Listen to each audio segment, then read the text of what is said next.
How to fix Instagram loading slow. Hello everybody, welcome back. If you guys are wondering how you may follow up this step. So for that, if your Instagram is loading slow, you can try updating the app.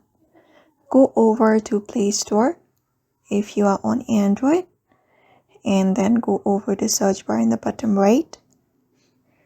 After that, go ahead and search for Instagram in the search bar. And then make sure your app is updated to the latest version. Another thing is clearing is cache. So you may close Play Store and head over to the app. Long press on the app. After that, info section appears at the top. Tap on it.